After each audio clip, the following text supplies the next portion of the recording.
कैसा रहा आज का मार्केट आपका? क्या आज आप भी फंस गए? देखते हैं। आज का जो मार्केट था वो बड़ा यूनिक था। देखा जाए तो सुबह उठते ही मार्केट ने आज ऑपरेटर ने सबसे पहले तो मार्केट को नीचे गिर दिया और मार्केट ने एक लो लगाया कितने का? 47,500 का। 47,500 का लो लगाने के बाद मार्केट थोड़ा सा ऊपर उठा, एक 600 पे सपोर्ट लिया और फिर वो और ऊपर गया और 750 का हाई बनाते हुए वापस से 600 पे आके सपोर्ट ले लिया। सपोर्ट लेने के बाद ये ऊपर उठा और मार्केट फिर 750 के आसपास ही घूमता रहा और फाइनली इसने 700 पे क्लोजिंग दे दी थी आज। जब मार्केट 600 के आसपास घूम रहा था तो मेरे को लग रहा था, जिसका ओआई देख के, कि मार्केट 600 पे ही क्लोजिंग दे देगा, तो मैंने भी आज एक 500 की कॉल ली थी। उसका वीडियो आप देख सकते हैं, मेरे चैनल पे पड़ा हुआ है आज के। उसमें मैं बच गया, मैंने एवरेज कर लिया था। मेरे पास फंड थे तो मैंने एवरेज कर लिया था और मैं उस ट्रैप में फंसा नहीं। लेकिन लोग फंस जाते हैं, ठीक है? तो बहुत ध्यान से ट्रेड लेनी चाहिए कभी भी। सेलिंग में तो खासकर ध्यान रखना चाहिए। अगर आज देखें ओवरऑल आरएसआई, तो आरएसआई आज 40 और 60 के बीच में ही घूमता रहा। हालांकि एक बार ये 60 के ऊपर गया था जब मार्केट ने 750 का हाई बनाया था, बट वो 800 को क्रॉस नहीं कर पाया था, इसलिए मार्केट में एक बड़ी तेजी दिखाई नहीं दी आज। और वापस से मार्केट गिर के 650 को टच किया और 600 के बाद फिर वो 600 से 700 पे फाइनली जाके मार्केट बंद हो गया। और आरएसआई भी आप देख सकते हैं, फिर उसके बाद में 60 और 40 के बीच में ही ट्रैप फंस गया था। तो जब मार्केट में आरएसआई आपको 60 और 40 के बीच में दिखाई दे तो उसका मतलब है कि कोई मूवमेंट दिखाई नहीं देना है। फिर पुट और कॉल बायर्स के लिए कोई मार्केट में स्पेस रह नहीं जाएगा। उस समय सिर्फ सेलर ही हावी रहेंगे और सेलर ही पैसा बना सकते हैं। बायर्स का काम खत्म हो जाता है वहां पे, क्योंकि प्रीमियम डिके होने लगता है और प्रीमियम डिके होता है तो बायर्स को फिर धीरे धीरे अपने आप, जैसे मच्छर खून नहीं चूसते हैं, वैसे ही जितने सेलर होते हैं वो बायर्स पैसा चूस जाते हैं पूरा पूरा। आगे बात करते हैं ओआई डेवलपमेंट की आज की। तो आप देख सकते हैं, पहले स्टार्टिंग में तो 500 के पुट पे हैवी सपोर्ट बना हुआ था। उसके बाद ये सपोर्ट शिफ्ट हुआ था 600 पे और फाइनली ये सपोर्ट शिफ्ट हो गया था किस पे? 700। 47,700 पे एक हैवी सपोर्ट बन गया था जब मार्केट ने 600 को सपोर्ट लेकर दोबारा टच किया था। और ऊपर के लेवल पे भी 700 की कॉल पे एक रेजिस्टेंस दिखाई दे रहा था। तो 12:30 बजे के आसपास मैंने आपको एक वीडियो अपलोड किया था जिसमें मैंने बता दिया था कि मार्केट 700 के आसपास ही आज बंद हो जाएगा। मार्केट में कुछ खास रह नहीं गया था। अगर हम आज ओवरऑल दिन के कामकाज की बात करें तो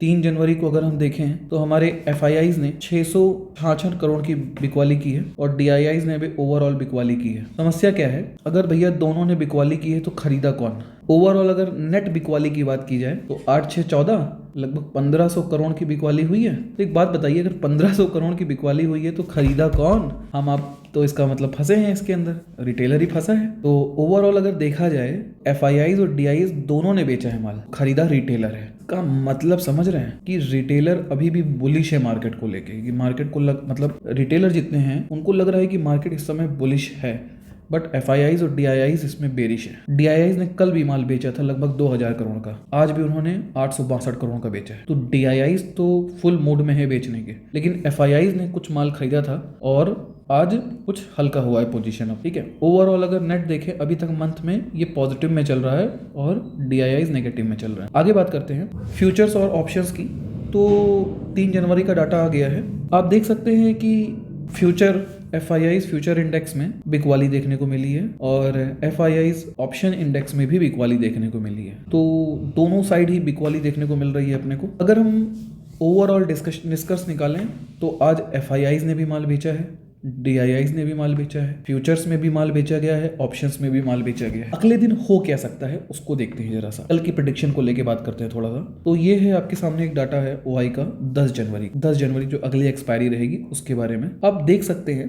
हैवी रेजिस्टेंस का काम कर रहा है, वो है 48,500 की कॉल। इस पे अभी तक 60,409 कॉल राइटर्स का रेजिस्टेंस है। और अगर हम सपोर्ट की बात करें तो सपोर्ट सबसे ज्यादा आपको दिख रहा है ये 75,000 का और ये देखने को मिल रहा है 47,500 का। ये कुछ बहुत बड़ा सपोर्ट नहीं है कि ये टूटेगा नहीं, ये कल ही टूट सकता है। और जैसा कि आज मार्केट को देख के लग रहा है एफआईआईज और डीआईआईज बेरिश है मार्केट को लेकर और मार्केट का रिटेल सेक्टर बुलिश है, तो जाहिर सी बात है मार्केट नीचे ही जाएगा, तभी दोनों का पैसा बनेगा। ये बात आप भी समझ रहे होंगे। तो यहाँ पे एक समस्या ये आ रही है कि क्या हमें बुलिश होना चाहिए कि बेरिश होना चाहिए? तो मेरे हिसाब से हमें कुछ नहीं होना चाहिए। हमें मार्केट की स्टार्टिंग टाइम में कुछ नहीं होना चाहिए। हमें 9 से 11 बजे तक के मार्केट को अवॉइड करने की कोशिश करनी चाहिए और देखना चाहिए 9 से 11 में कौन हावी हो रहा है, बायर्स की सेलर। तो मैंने आपके सामने 2 पॉइंट्स लाने की कोशिश की। 47,500 का पुट नीचे की ओर सपोर्ट बना हुआ है और 48,500 की कॉल। अब देखते हैं कि ओवरऑल क्या हो रहा है, तो आप देखेंगे कि मार्केट ने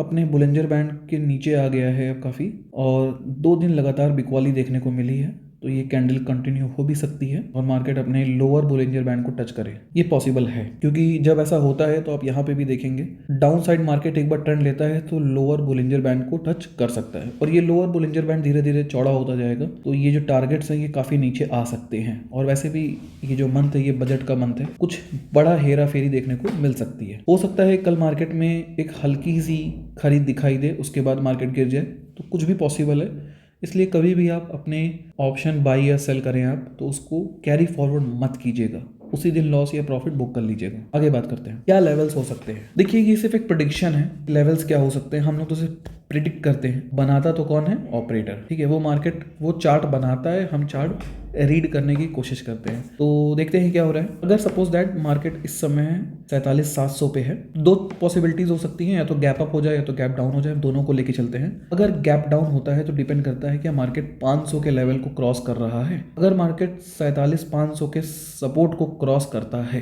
तो मार्केट एक बार 400 पे सपोर्ट ले सकता है, अगर ये ट्रैप हुआ तो या तो आप 500 पे बाई कॉल रेटिंग कर लीजिए, बाई कर लीजिए, कॉल बाई कर लीजिए। ये एक रिस्की हो जाएगा क्योंकि मार्केट बेरिश हो सकता है। जैसा कि आपने देखा आज के दिन FIIs और DIs दोनों ने माल बेचे हैं। लेकिन अगर मार्केट 400 के नीचे निकल जाता है या 350 के नीचे निकल जाता है, तब आप 350 को क्रॉस करते ही मार्केट के आप एक पुट बाई कर सकते हैं। तब यहाँ पे एक ऑप्शन बनेगा। और एक बात याद रखिएगा, अगर आप पुट बाई कीजिएगा तो 350 की ही कीजिएगा। अगर महंगी है तो एक लॉट कीजिएगा, लेकिन उसके अलावा मत कीजिएगा, क्योंकि इसी में पैसा देखने को बनेगा। बाकी में प्रीमियम डीके में आप फंस सकते हैं। 47,350 से अगला जो टारगेट निकल के आएगा, अगर मार्केट 47,350 को क्रॉस करता है डाउन साइड में, तो 47,150, 46,900 तक के टारगेट हमको देखने को मिल सकते हैं कल के मार्केट में। कल निफ्टी 50 की एक्सपायरी है और आज निफ्टी 50 काफी टूटा है, कल और टूट सकता है, तो बैंक पे भी इसका असर देखने को मिलेगा हमें। अगर हम बात करें अपसाइड की, मान लो कल मार्केट में एक अप ट्रेंड रहता है, अप ट्रेंड में भी हमें तुरंत पैसा बनने को नहीं मिलेगा। अगर हम बात करें कुछ लेवल्स की, जो मैं आपके सामने हाईलाइट करने की कोशिश करूंगा, हालांकि मार्केट इस समय बुलिश मूड में है नहीं। सपोज कर लेते हैं आज से 47,700 पे मार्केट अगर क्लोज हुआ है और कल 4800 के ऊपर ओपनिंग देता है, 47,800 पे ऊपर ओपनिंग देता है, तो उस केस में थोड़ा वेट करना चाहिए और देखना चाहिए क्या मार्केट 4800 को क्रॉस कर रहा है। अगर मार्केट 4800 के लेवल को क्रॉस कर रहा है तो हम यहाँ से कॉल का ट्रेड ले सकते हैं 48,200 के लिए। ये सबसे सेफ कॉल रेट रहेगी एक। अगर इसके अलावा आप किसी कॉल में जाएंगे तो आप फंस सकते हैं, लेकिन तभी इसको लीजिएगा जब 48,100 के ऊपर मार्केट निकलेगा, 48,000 के। अगर मार्केट 48,000 के ऊपर नहीं निकलता है तो ट्रेड मत कीजिएगा, क्योंकि कहीं से भी मार्केट लौट सकता है। बैंक निफ्टी है 100 अंकों का, 5 मिनट की कैंडल पे पता ही नहीं चलता कब नीचे डाउन हो जाती है, और हमारा देखते देखते हरा लाल में बदल जाता है, कैपिटल गायब हो जाती है। तो ये थे मार्केट के कुछ लेवल्स। होप आपको समझ में आ गए होंगे। अगर आपको वीडियो अच्छी लगी हो तो please like and subscribe my channel. Please share the video to your friends. Thank you so much.